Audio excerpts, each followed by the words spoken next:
Halo mahasiswa, kembali lagi bersama saya Oksa di mata kuliah Grafika Komputer. Jadi, hari ini kita akan membahas sedikit tentang vektor. Walaupun di pertemuan-pertemuan atau di video-video sebelumnya itu sudah dibahas, tapi ini ada tambahan lagi, yaitu ada beberapa materi tambahan lagi untuk vektor gitu. Jadi hari ini kita akan review sedikit vektor yang kemarin ditambah ada materi baru. Langsung saja kita masuk ke materi hari ini. Di pertemuan sebelumnya mungkin sudah aku pernah bahas bahwa vektor ini banyak kegunaannya, terutama di grafika komputer. Jadi dengan mempelajari vektor kita bisa tahu objek yang kita buat itu letaknya itu di mana.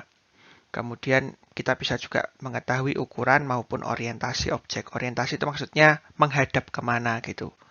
Arah atau depannya yang mana, belakangnya yang mana. Kemudian kita juga bisa mengetahui jarak dari tiap objek yang kita buat. Nah, biasanya kalau dalam grafika komputer tuh nggak jarang sih kita akan buat cuma satu objek gitu. Biasanya beberapa objek jadikan satu scene, maksudnya jadi satu layar. Nah, itu kita bisa ketahui jarak antar objeknya. Kemudian pantulan. Ya, kayak yang di tugas-tugas ataupun contoh-contoh yang aku kasih itu bisa mantul-mantul. Nah, biasanya untuk mengetahui pantulannya itu bisa menggunakan vektor. Kemudian kalau grafika komputernya ini akan menggunakan physics atau fisika, ya itu juga bisa menggunakan vektor normal.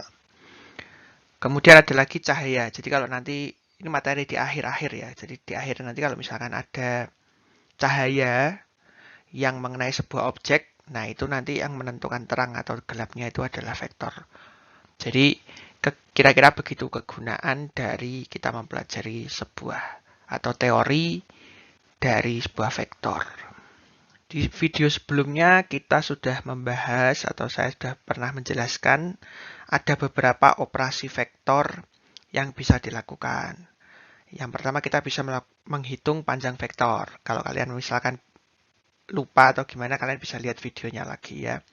Kemudian ada yang namanya penjumlahan vektor, ada perkalian skalar, ada produk skalar atau dot product, atau ada yang namanya produk vektor atau cross product. Nah, ini semua sudah pernah aku jelaskan. Jadi hari ini kita tidak akan membahas ini lagi, tapi kita akan membahas yang lain.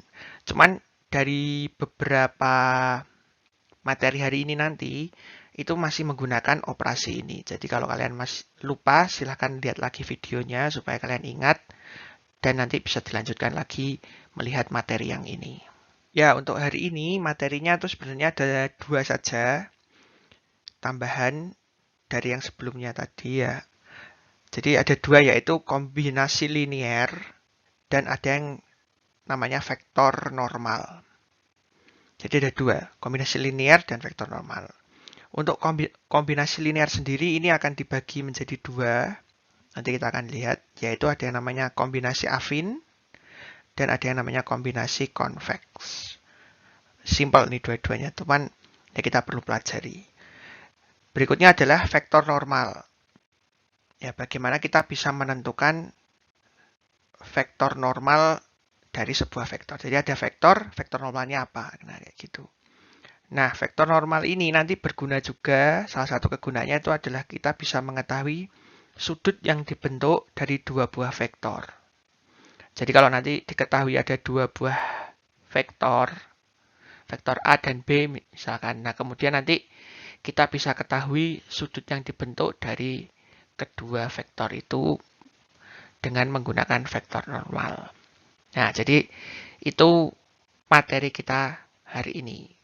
Tanpa berlama-lama lagi langsung saja kita masuk ke materi yang pertama yaitu kombinasi linier. Jadi apa itu kombinasi linier? Kombinasi linier itu adalah penambahan vektor skala secara bersama-sama. Jadi yang perlu digarisbawahi ini adalah vektor skala. Jadi vektornya itu mempunyai koefisien skalar di sana. Jadi kombinasi linear dari M vektor, ada vektor sejumlah M misalkan, itu nanti adalah V1, V2, sampai V ke M. Gitu ya. Jadi semuanya itu akan dikombinasikan. Sehingga kalau mau dituliskan secara matematika, W ini adalah kombinasi linearnya. Itu adalah A1 adalah koefisien dari skalar vektor 1. Kemudian A2 itu berarti ya koefisiennya punya vektor 2 dan seterusnya sampai AM koefisien dari vektor M. Ya, ini semua dikombinasikannya dengan cara dijumlah. Ya, semuanya dijumlah. Jadi contohnya misalkan di sini ada vektor V itu 1, 2, 3 dan vektor A itu 1, 1, 1.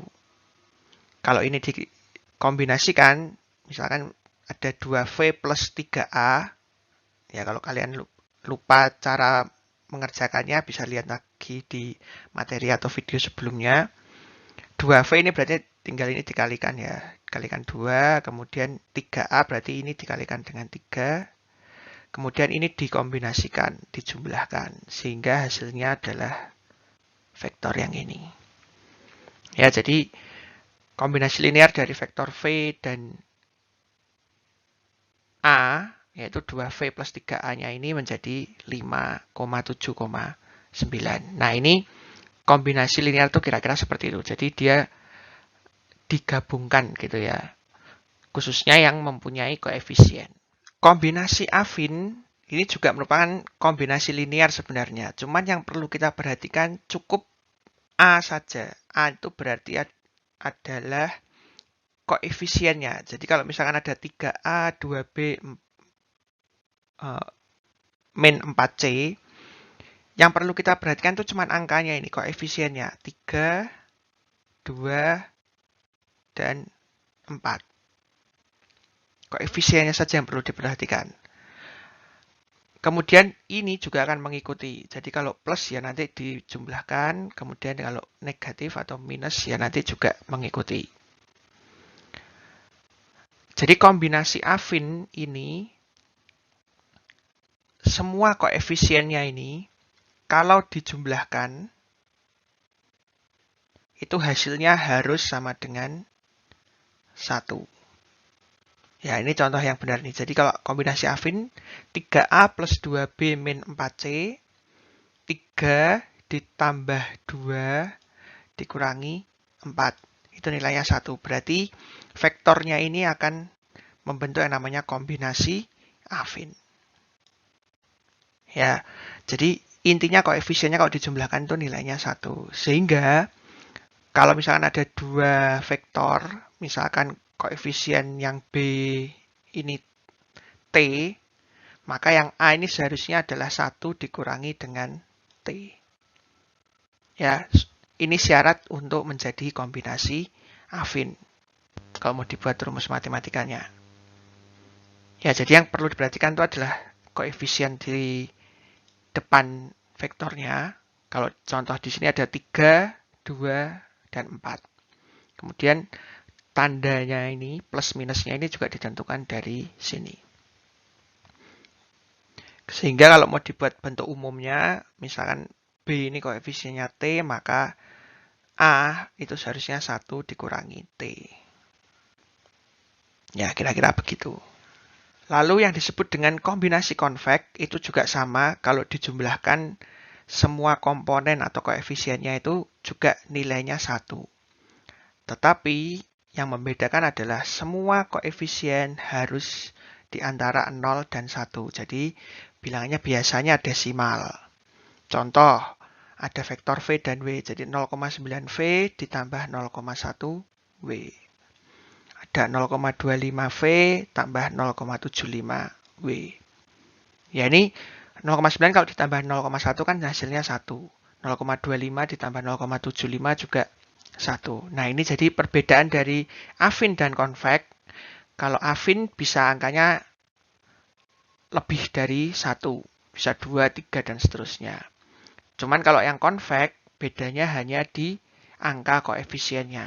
Angka koefisiennya itu harus di antara 0 dan 1. Ya, kira-kira begitu bedanya antara affin dan konveks.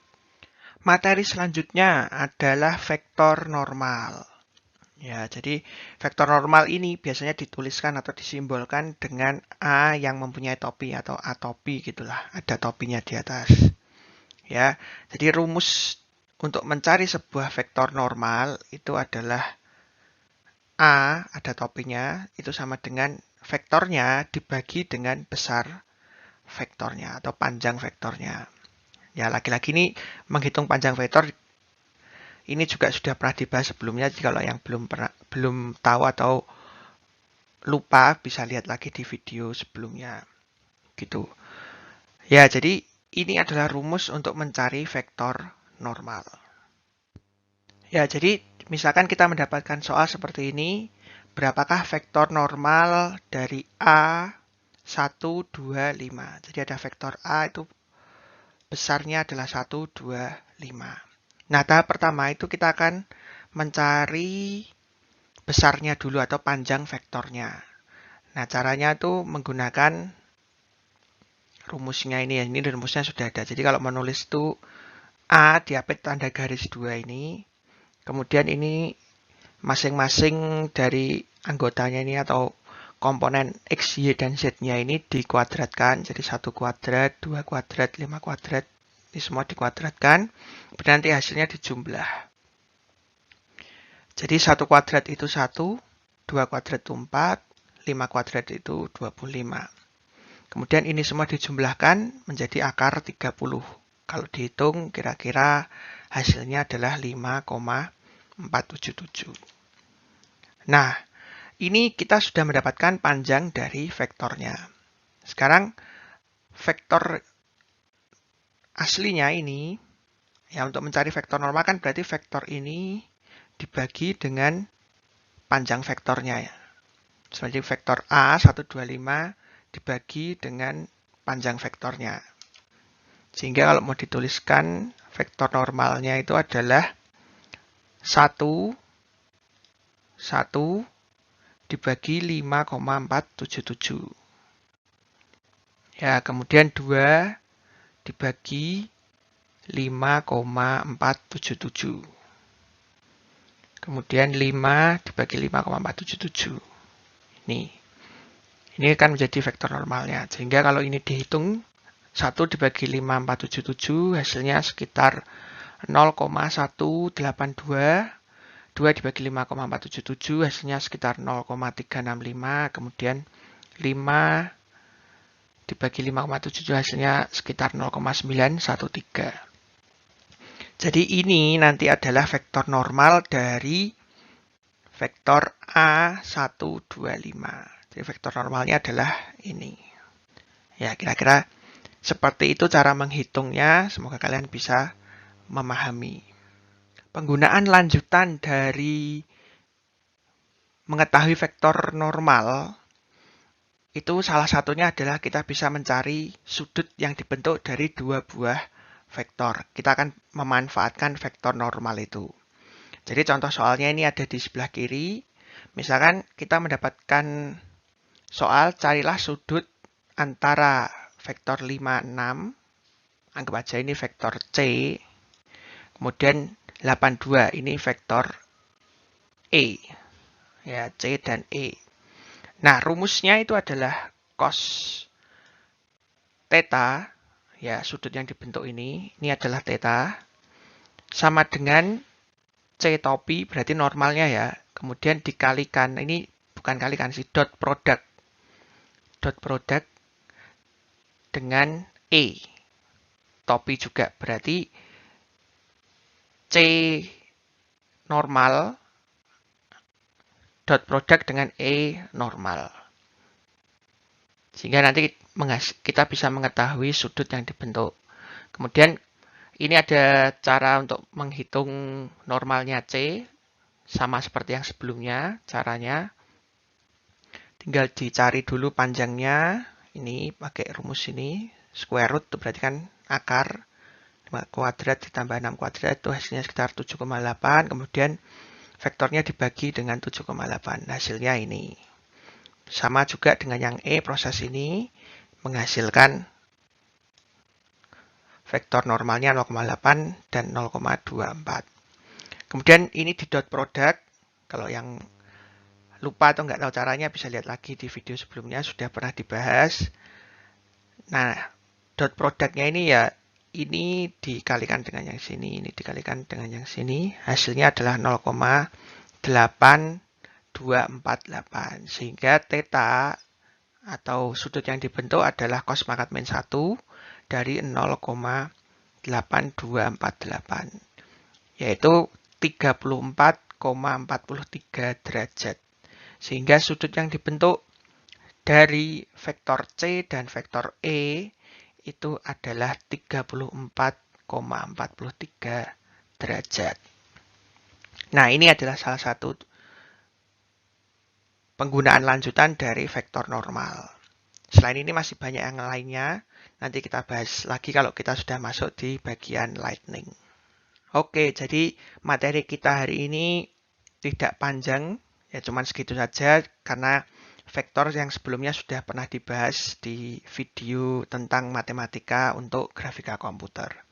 Ini cuman ada materi tambahan yaitu kombinasi linear dan vektor normal. Serta penggunaannya salah satunya dengan memanfaatkan vektor normal untuk mencari sudut yang dibentuk dari dua buah vektor. Kira-kira begitu saja materi kita hari ini. Terima kasih sudah menonton videonya ini dari awal sampai akhir. Sampai bertemu lagi di video-video selanjutnya. Sampai jumpa.